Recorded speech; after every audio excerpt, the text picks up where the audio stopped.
Okay, good morning to everybody, Brazil and the other panelists and all the attendees. May I introduce very briefly our team for the first case here. On my left is John Thompson, our guest operator, and Fabio D'Aiello and Selenia. Umberto is the operator, anesthesiologist. Antonio Saracino and Angelo Micheletti will do the transesophageal echo, and the other nurses in the lab, Giovanna and Lina. So, okay, John, shall we go and present the case? So I'll ask Antonio to present the case to you. Please, Antonio, go ahead. Good morning. So the baby is a 5 years old girl. Her body weight is about 20 kilos, 21 kilos. She was investigated for a heart murmur and was diagnosed with a moderate-sized osteocerebral ASD. The ECG is remarkable, and the chest X-ray shows signs of increased lung blood flow. She is asymptomatic. At the transthoracic echo, we see ASD about 12 to 14 millimeter with enlarged right chambers, enlarged right atrium and right ventricle.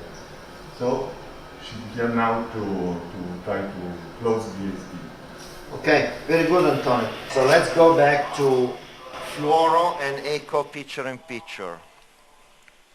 Yeah? Okay, so we already advanced a catheter across the defect. Well, you go ahead, John, and comment whatever you like.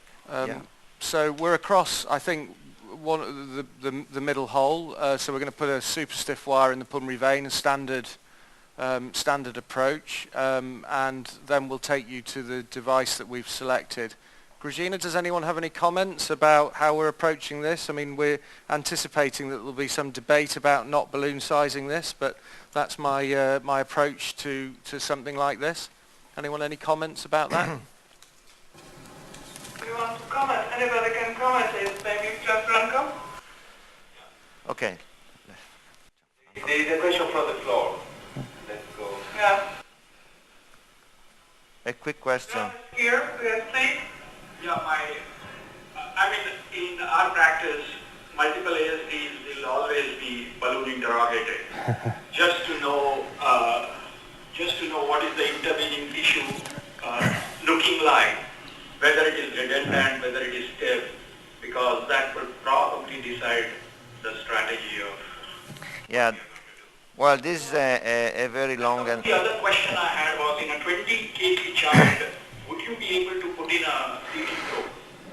No, is the simple answer. No, we prefer to have a simple probe. But anyway, we discussed with John with the anatomy and all that stuff, the issue of balloon sizing, no balloon sizing. John usually does not balloon sizing. So, well, the anatomy seems to us suitable for putting a 30 millimeter GSO device. Yeah. So let's move the camera to the table here. Lights up. John, would you like to show the device, please, and the delivery system? So I'm going to assume that people aren't familiar with the device, although it is commonly used. When it comes out of the packet, you have to check that everything connects together. Let me show it with the zoom on the device here, yes? And then flush it through, which we've already done.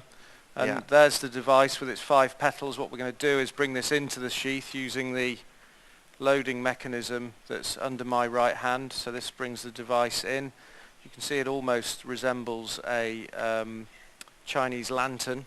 So there's quite a lot of dead space in the device. It needs a good flush. So if you come to my hands here, we'll just give this a really good flush through with Zoom there. with heparinized saline.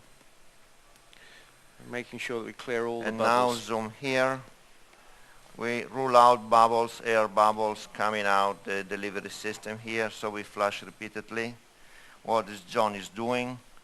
So I think we're ready, Yeah, yes? I think we're ready to go. All right. So let's move the camera to the table there to see the insertion of the device. So for those of you that aren't familiar with the device, it's got a monorail system. So if we can perhaps focus on the end sulla luce. Lo dico io. on the delivery catheter. So there's a little hole on the underside of the catheter, and we pop the wire through the middle and out of the hole. Can you see You that? see Mario's hands there, and that just Yeah. allows us to rail the device through the venous system to the heart. Okay. And what we usually do, just to an extra safety measure, while before inserting into the sheath, we flush the device again. Can you see that? Okay. Okay. So carry on. Comment here, please. Morning Mario, morning John. Good morning. Neil. Want to ask, under what circumstances would you not use the monorail? Can you hear, Mario? Yeah, yeah. Well, not to use the monorail and go ahead directly with the catheter.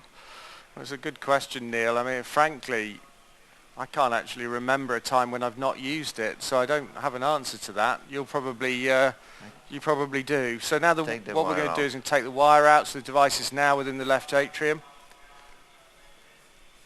John, I prefer to use an LAO projection when deploy the device. What do you do? LAO, please. You too. Okay, so let's go to LAO projection. And we have fluoron and echo picture-in-picture. Yes? Do you have the two picture-in-pictures? Yes. Okay, Right. okay, okay. So I'll just take you through this slowly, because I think you do have to take your time with this device. So you can see that the device is quite far, the delivery sheath is quite far within the left atrium. And so we've got to be very careful of the free wall of the left atrium. Fluoro what? Okay, Fluoro live. Yeah. fluoro live, so this is live fluoro. Okay. And what I'm going to do is I'm looking at the TOE, I'm bringing the sheath back and rotating slightly clockwise to correct the angle. And then what I'll do is start to bring the device out. You can see there that there is the tip of the device, which is sharp. And I'm partially going to unsheath this. So as I come back, I'm keeping the tip in the same position and effectively bringing the sheath off, making sure that I'm away from the free wall of the atrium, because there is a small risk of puncture if you're in the wrong place. So I'm now at the point at which the tip of the device will not go any further. We change the resolution, John. Step on 4. Okay. Okay, so can you see that now? We're at the point at which this device will not advance further towards the free wall of the left atrium. Okay? So what we'll now do is start to develop the left-sided disc. So that's starting to come together as... Okay, and we're quite a large device, but we think we've got enough space in this left atrium. And the key thing now with an ASD is that we keep some rotation on this system. So we're just going to bring the two dots together. We know that the left disc is formed, and I'm going to rotate the system round, because that edge towards the aorta is the key thing here. Sometimes with ASDs, you have to take the whole thing round so it's facing underneath itself. Yeah, I can do it for you, because it's rotating and it's more difficult to manipulate. Yeah. So we're right the way facing back. So I'm going to put a little bit of pressure on the device now. Why don't you, Antonio, go to bicable view?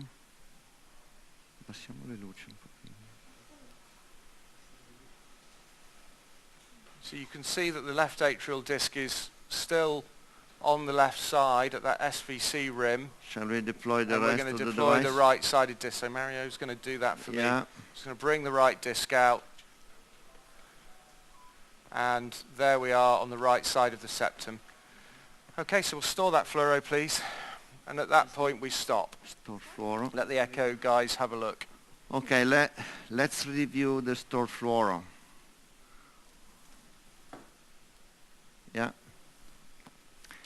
Yeah, you're seeing the recorded fluoro and the live echo. Yeah.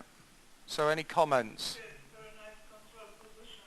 So Very, very controlled position and very nice positioning of the device. yeah. So just a couple of points. For me, it looks perfect. A couple of points that I'd make about this device in relatively small children with atrial septal defects is that again you'll get this slight, until we lock the device the angle will look a little unusual until Yeah, that's right.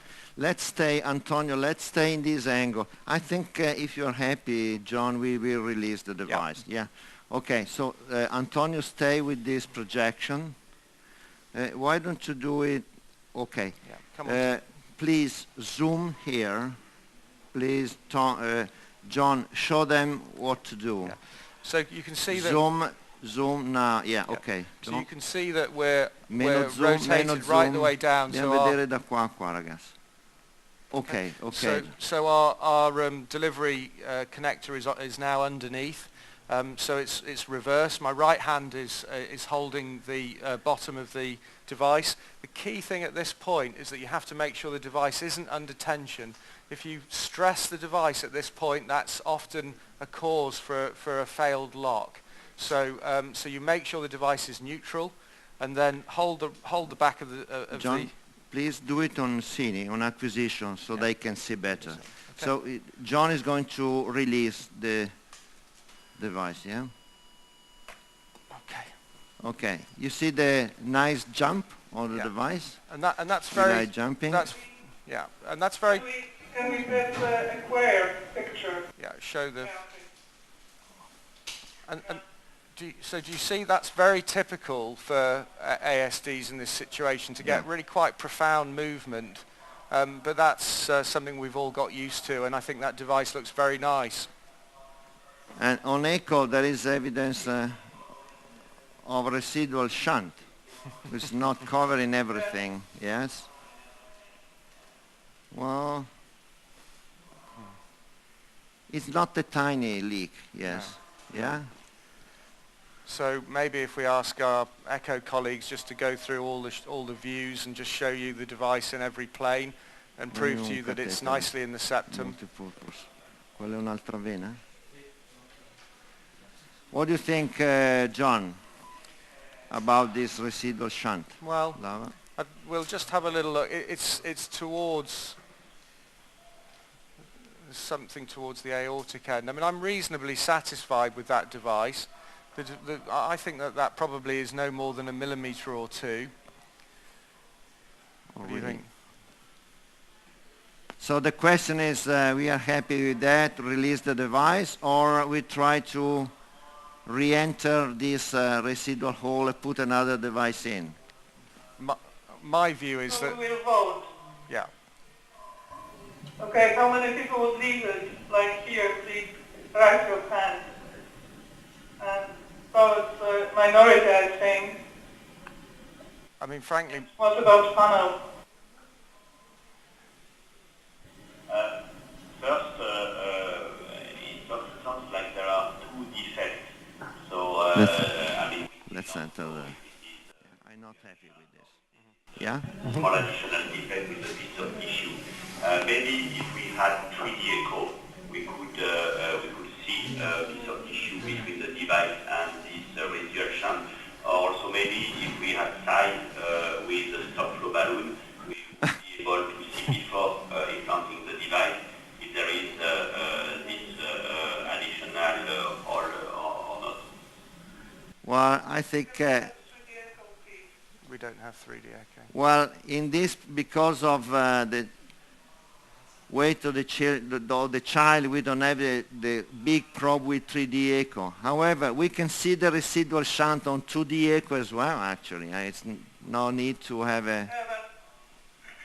Do you think it's possible, the 3D echo, to recognize it just in the stage of the procedure, which is residual or additional?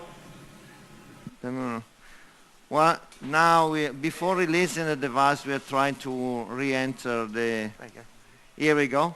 Can you see that?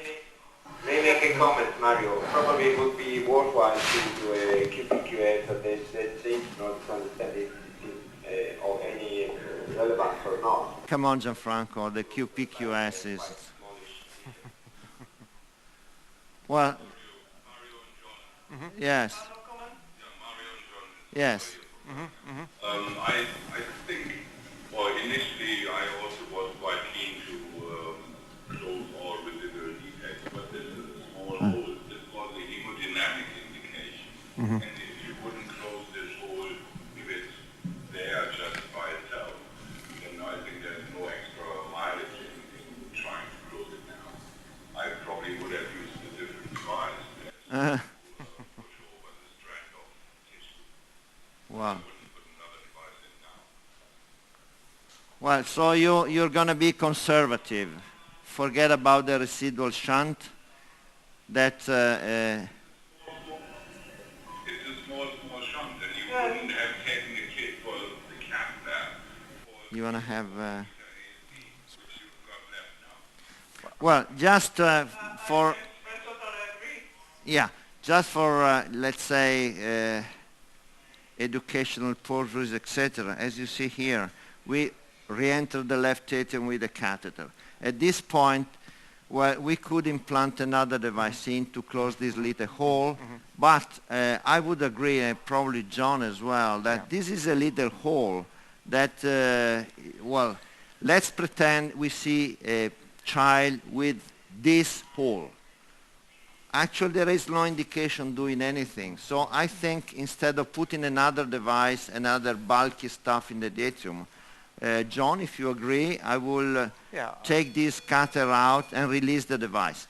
If you're not happy in the follow-up, we can reclose this defect. Precisely, and I think as long as we're happy the device is stable, we can monitor. You There's can nothing take it stopping us recatheterizing this child if in the future we're not happy. And I think in some of the views, actually, we've got very nice closure. I think this is probably about a 2 to 3 millimeter hole. I think we should observe this and bring this child back if at a later stage we're unhappy. Would anyone disagree with that?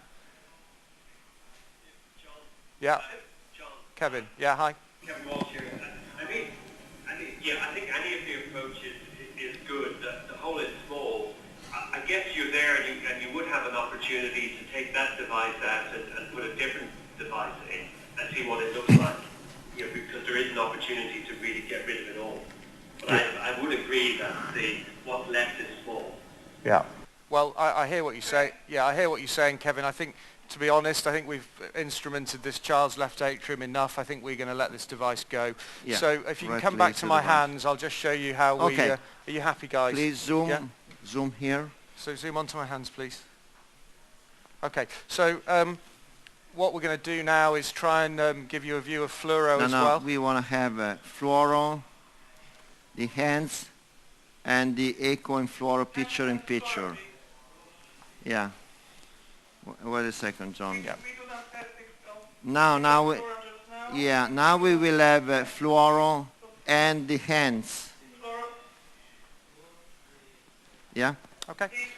We do not have it. Now you have it. Yes. Yes, that's Okay. okay. So Okay. Go ahead. for those of you that aren't familiar, there's a little red cap which lifts up.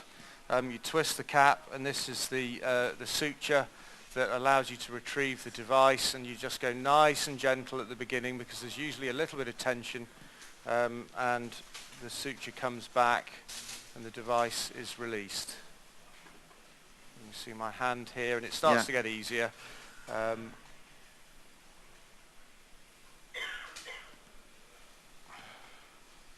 You need long arms to do this.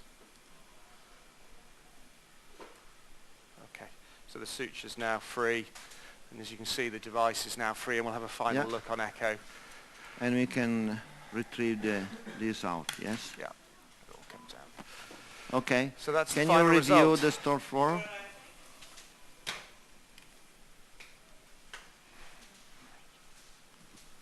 In fact, Okay. actually looks a little better. So I think the position of the device is okay. I think, well, let's go back to echo picture. And Antonio, we will show us a lot of different projections or different sections. But I think John I think I'm happy I'm with happy, that, yeah. and Yeah. no real question about the small residual shunt. I think actually now the suture's out, it maybe looks a little better than it did. I mean, the shunt is now very, very small indeed. Yeah, when releasing completely the device, there was a further readjustment of the device itself, and the residual shunt that tiny. was more evident before, small but more evident, now is really tiny. You can hardly see any shunt, yes? Yes, I think that, you know, for us the result is really perfect, and I think that always, even if it's a possibility to take out the device, you have to think if we have really a good solution for the next step. So I think it's a great case. Yeah, I'm very happy with that result. Yeah, thank you very much. Okay, indeed. okay, John, we are happy with that. Grazina and all the panelists and the attendees, thank you very much. Okay, yeah, eventually we are happy with that. So thank you very much for your attention. We're happy with the results. Everybody's happy here. And I think avoiding to put another device was the right decision. Okay?